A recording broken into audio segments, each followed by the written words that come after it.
Until quite recently, sales training was based on folklore and theories which were substantially unchanged since the 1920s. No hard facts were available about what the successful seller actually does that's different from the average. However, by the mid-1970s, Huthwaite Research Group had pioneered the commercial application of behavior analysis, a technique for recording objectively what people do in their interactions with others, the kinds of questions they ask, the reactions they receive, the kinds of information they divulge. Huthwaite researchers observed 6,000 live sales calls in a series of studies, examining the relationship to success of over 100 such behaviors. They sought, through observation and computer analysis, the hard facts which had, to date, been unavailable. And what did they find? That successful sellers tend to behave in a very different manner to that of the foot-in-the-door caricature. They think and act long-term rather than short. They focus on customers and their needs, not on themselves and their products. They use a range of strategies and skills, but no tricks. This video illustrates the core skills which underlie successful customer-centered selling, the SPIN skills. The wide range of application of SPIN has been demonstrated by its adoption by many of the world's largest and most successful companies. Analysis of a further 30,000 calls has shown that SPIN works equally well in banking, insurance, construction, medical and pharmaceutical, IT, consultancy, you name it. Is it ever possible to prove the impact of training on sales productivity? It's very hard, but such tough measurement tasks have been Huthwaite's business for nearly 20 years, and their rigorously controlled trials have revealed productivity differences of between 17 and 63% between trained and untrained groups. Perhaps most convincingly, one client, Motorola, appointed an external evaluation consultant to assess a SPIN implementation, and she reported 30% improvement in sales volume and 27.4% in sales value. Now, why is SPIN so effective? There are many reasons, but mainly because it focuses on the customer and helps them to examine their problems and needs. Customers of salespeople who use SPIN often view them as empathetic and helpful consultants rather than as sellers. Remember, SPIN is not some clever theory dreamt up in an ivory tower. It's a distillation of what successful salespeople are actually doing out there. So you are already using the skills to some extent yourselves. This video will help you recognize your strengths and understand how to overcome your weaknesses. It definitely won't double your sales overnight. Only you can develop your skills by careful planning and practice.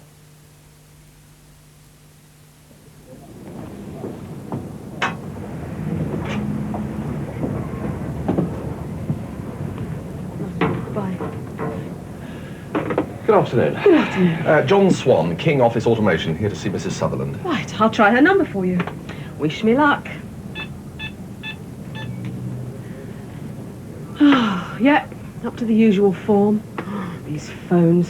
Pigeons will be faster. Take a seat for a moment. Oh, thanks very much. Do you get many problems with your telephone? All the time. It's getting worse, too. Good afternoon, HBK. Angela Sanderson speaking. How may I help you? Ah, Mr. Peters. Sorry, what humming? Oh, yes, I can hear it now you come to mention it. Let me put you through to Michael Smith. Mr. Peters for you. Angela, can I use your phone a moment, please? Yeah, sure. Have you seen Man in the Moon yet? No. Angela, David Robb's been trying to get through to me for the past 2 hours. Oh. I'm off to meetings, so could you call him and apologise? Fine. I'll try to get him. 5:30. No way. No. Shall I meet you at the cinema? Let me try Mrs. Sutherland again for you. Well, you raise some crown? John Swanking to see you, Mrs. Sutherland. No, that's Swan. John Swan. It's, yeah. Oh, John Swan, King Office Automation Limited. Sorry, the writing's a bit close together. No, don't worry about it. It's been that sort of a day.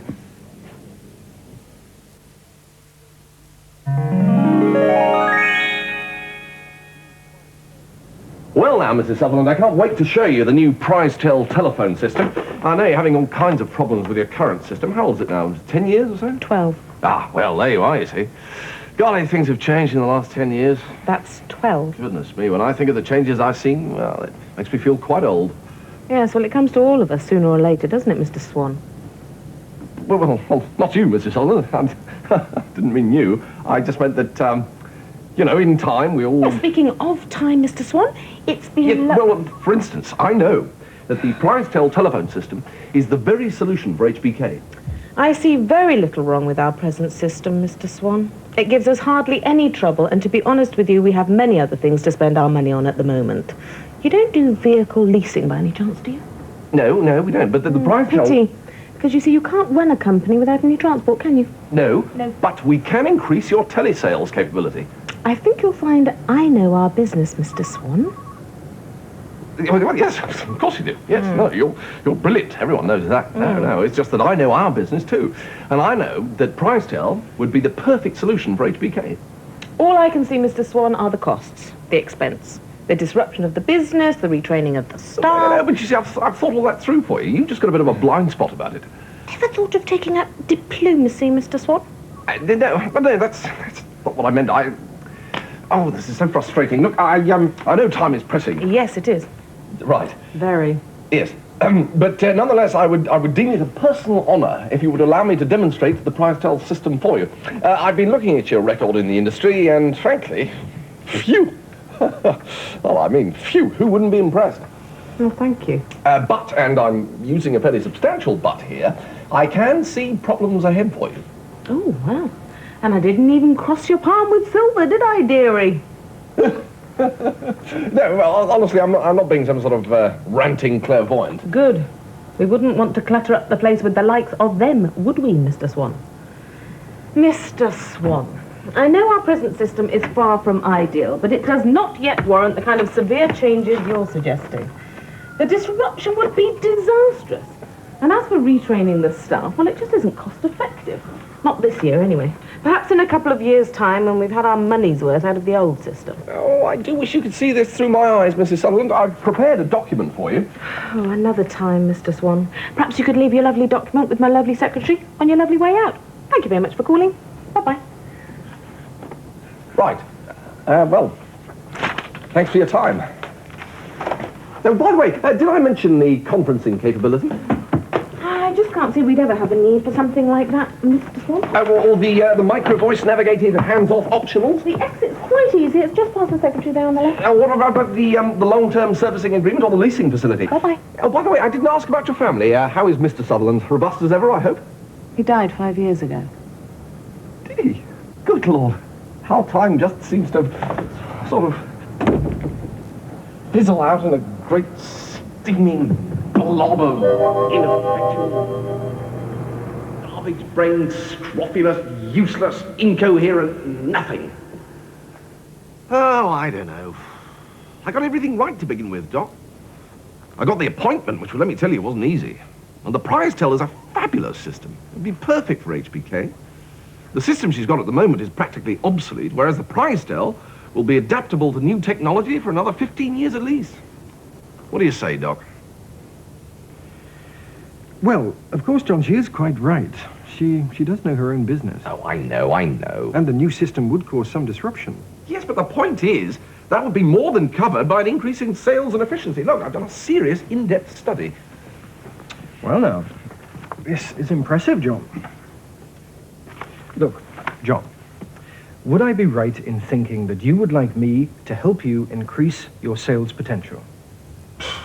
Well, I'm already the best there is, Doc. I win bonus awards the way some people get acne.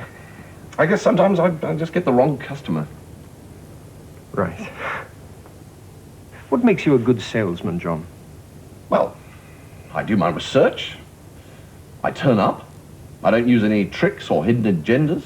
So frequently, you make the sale. Yes. But frequently, as with Mrs. Sutherland, you don't. Right. Right. How does that make you feel when that happens? Well, frustrated is the word I'd use, Doc. Frustrated, annoyed, what else? Well, I feel a bit of a Charlie, to be perfectly honest. I feel as if it's a personal failure. Right. So usually you make a sale on the basis of what? Personality, product capability, and understanding of your customer's business, yes? Yes. Right. What is it you do when you make a sale that you don't do when you fail? Well, if I knew that, I'd always make the sale. How might you react, I wonder, to a long run of failures? Well, it's a high-pressure business, Doc. All kinds of problems might come our way. What sort of problems are we talking about here? Well, he must have seen it. You know, chap gets behind with his orders, works extra hard to catch up, gets into the old downward spiral. And what do you see as the consequence of that? Worry, loss of confidence, loss of house. Health suffers, can't work, only takes a few missed opportunities.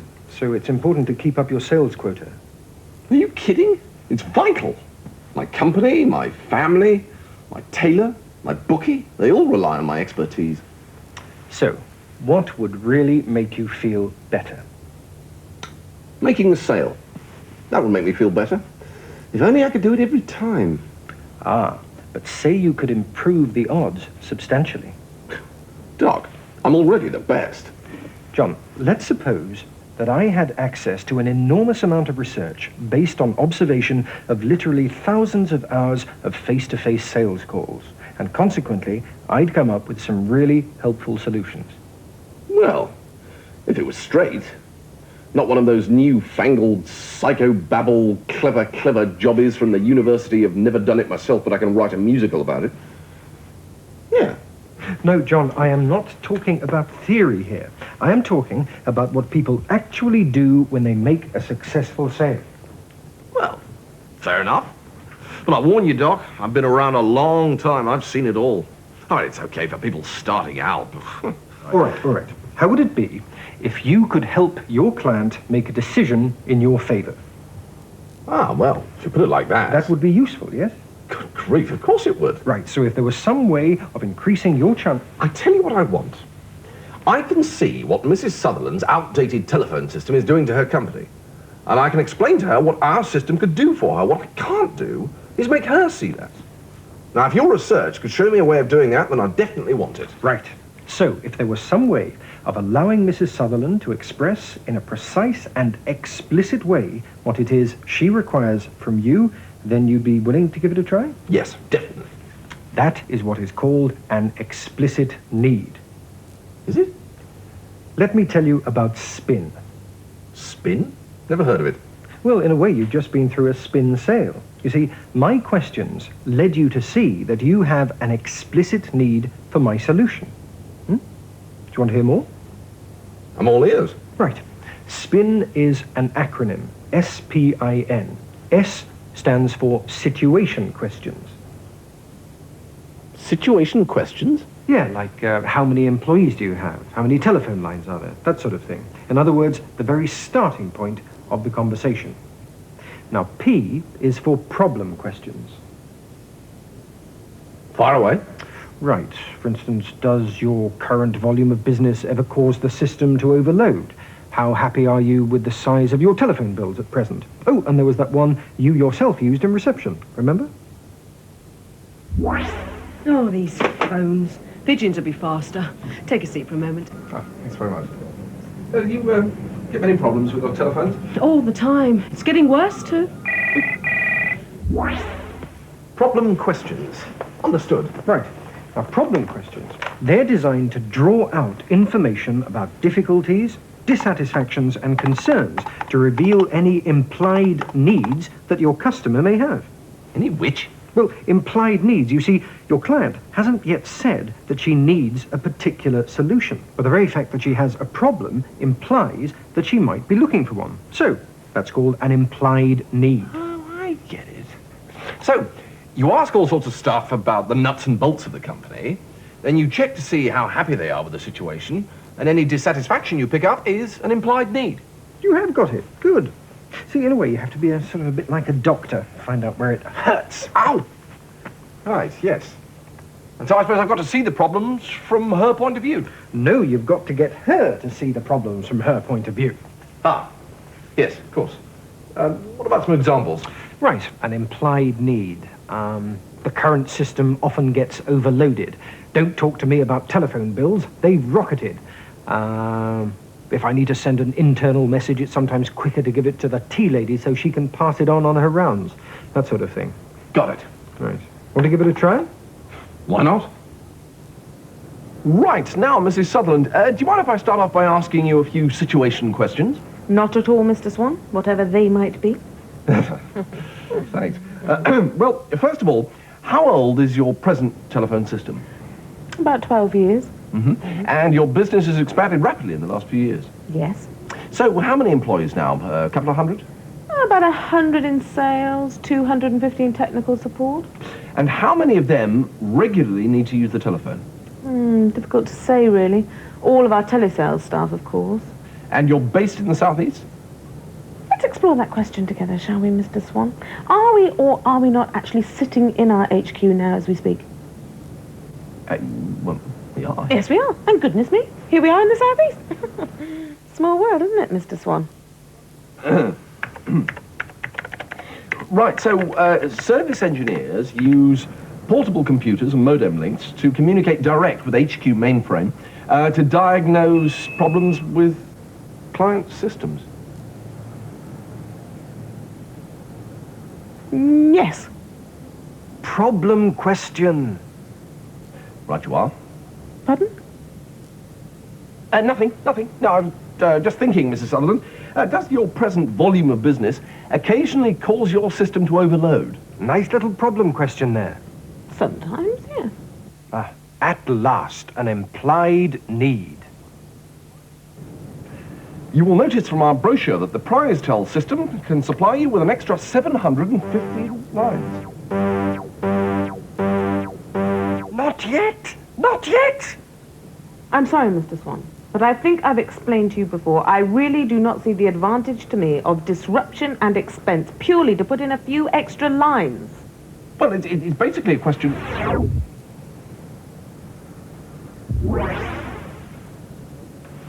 What? What is it? You just excuse me for a second. What? Look, first of all, well done. You finally stopped messing about and got an implied need.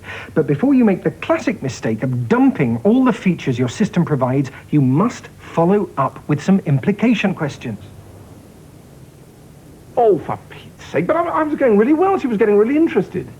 Look, I'll tell you what. Imagine the whole thing as a seesaw. Now, at the moment, the customer has plenty of reasons for not buying your product. She sees it as expensive, staff will need training, and the entire office will be disrupted. Not much incentive for the poor old customer there, is there? But just one little implied need, potential overload, you see?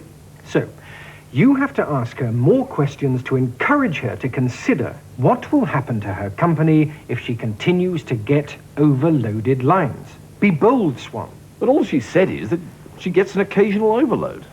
That's not much to go on. Yes, but look at it from her point of view, Swan. What might overloaded lines mean in reality? A frustrated workforce? Lost sales? Oh, I see the implications. So, ask some questions and reveal how much pain is being piled on by all these knock-on effects. Precisely, and get the balance level. That's the next stage in our SPIN model. Now, go to it. Mrs. Sutherland, does your volume of business cause your system to overload sometimes? Sometimes, yes. And how does that affect your customers? Well, unfortunately, sometimes they can't get through to place their orders. And does that cause dissatisfaction among your customers? Well, inevitably, sometimes it must, yes. So what happens when they get really unhappy? Well, unfortunately, that's when we lose them to our competitors. Any idea how much business you may have lost as a consequence of these occasional overloads? Some, a little. Not too much, I hope. Thousands of people do get through, you realise. But it could be a not insignificant amount. Yes, it's not inconceivable that it is a not insignificant amount, yes, yes.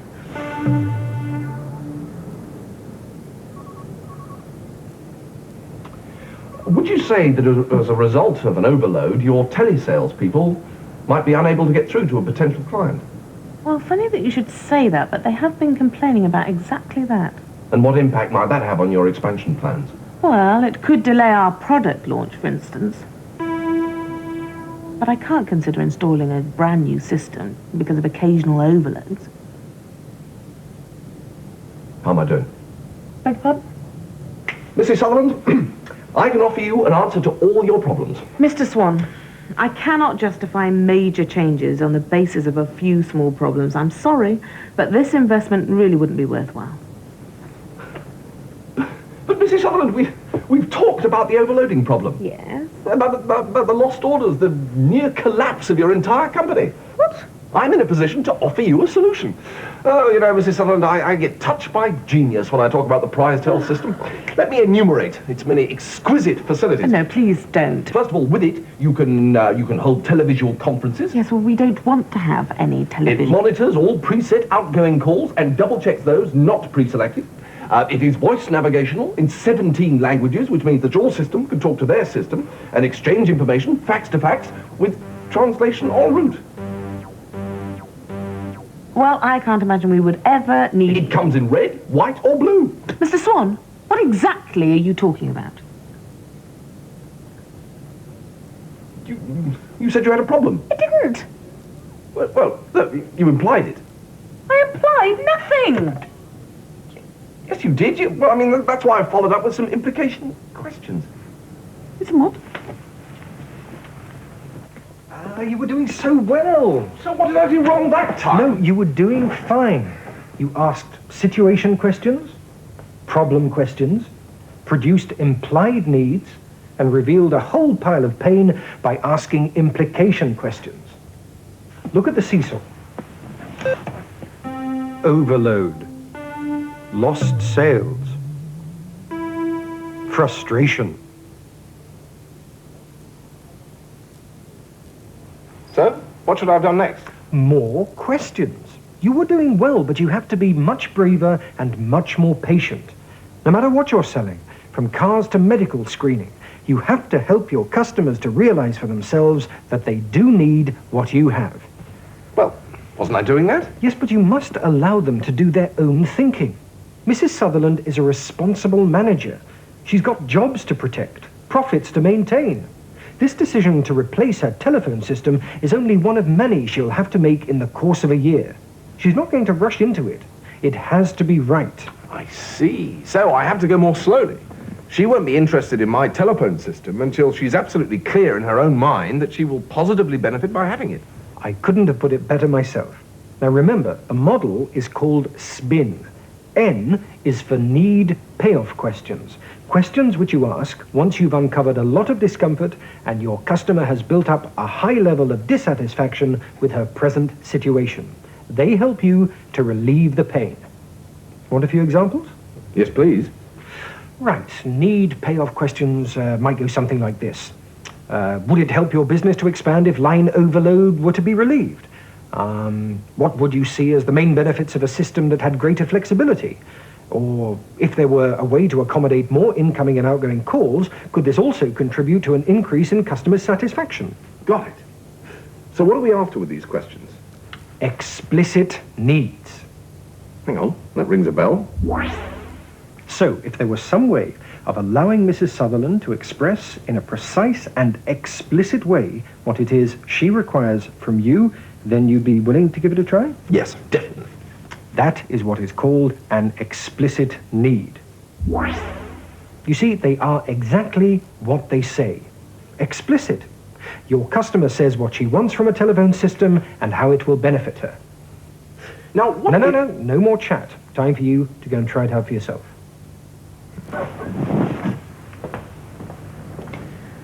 Well, it could delay the product launch. I can't consider installing an entire new system just for occasional overloads. So, can I just recap? Your system is, quote, far from ideal. Sales promotion can cause overload.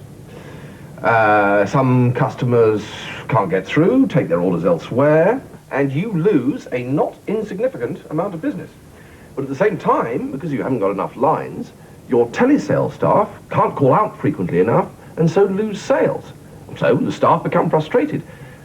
So as well as losing a not insignificant number of sales, you also risk losing valuable staff. Now, do you train your staff here? We do. So losing them would be expensive. Certainly. Now, how do you think your sales team would react if line overload were to be relieved? Mr. Swan, there would be dancing in the street. Now, do you think there would be any other benefit in having extra line capacity? Well, we could consider the option of teleselling in Europe.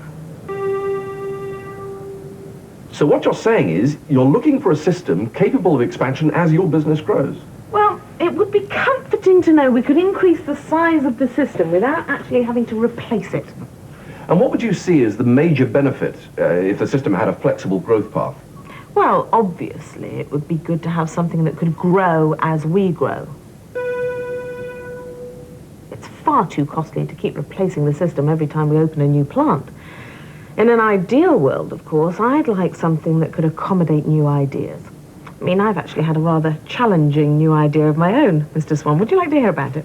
Certainly. It's for a customer-to-customer exchange service relying exclusively on having a liaison department solely for HBK users.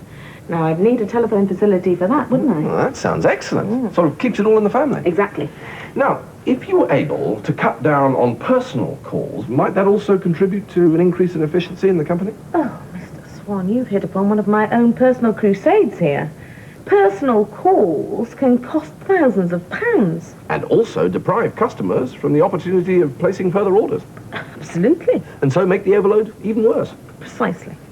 So, are you saying then that your objectives are to eradicate overload and thereby increase profits, sales and inquiries, cut out misuse, start a European telesales centre and be flexible enough to incorporate future ideas without total replacement, increase efficiency and reduce bills?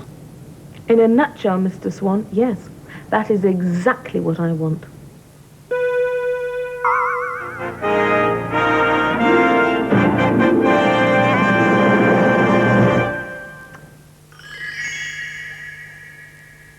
Let me tell you about PrizeTel. So you see, Doc, I feel much better about things now. Before, I used to just ask a few general questions and then try and tell them all about my product. Well, now my whole outlook on life has changed. Things are much less random than before. It's all in the questions one asks, you see, and when you ask them. So, how many employees now? A couple of hundred? About 100 in sales, 250 in technical support. Mrs. Sutherland, does your volume of business cause your system to overload sometimes? Sometimes, yes. Any idea how much business you may have lost as a consequence of these occasional overloads? Some. A little. Not too much, I hope. Thousands of people do get through, you realise. Now, how do you think your sales team would react if line overload were to be relieved? Mr. Swan, there would be dancing in the street.